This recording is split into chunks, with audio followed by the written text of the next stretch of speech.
Неге өзбектер бізді қазір бокстан, футболдан жеңіп кетіп жатыр?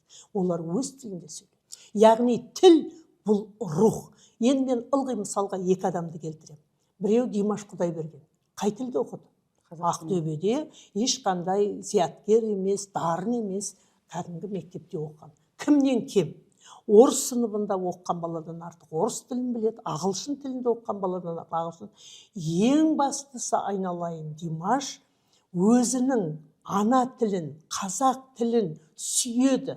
Сол тілде ойлайды, сол тілде сөйлейді, сол тілде жазады, сол тілде насихаты. Сол үшін Алла тағала оны кереметтей осы. Оның тегіне де, ата-анасына да, ата-әжесіне де ризамын. Екінші мысал келтіретін адам Асқар Жұмаділдаев деген ағам. Әлем мойындаған математик.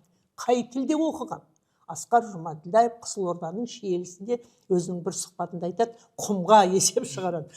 Сол кезде бір ауыз орыс тілі, қазақ тілінде оқыған. Өйткені әр ұлтта пайғамбарымыздың хадис күдесінде айтады, ей пендем, мен сенің әрқайсыңа өзіңе лайық түр бердім.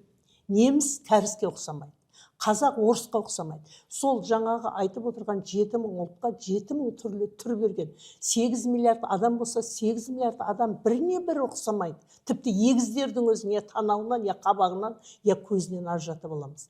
Әрқайсымызды жеке-жеке жаратқан. Сондықтан әрқайсымызға жаратқан кезде біреуін әкесі қаламаған шығар, біреуін Алла жаратқан. Алла махаббаттан жаратқан. Сол махаббаттан қазақты жаратқанға қазақтың тілін берген.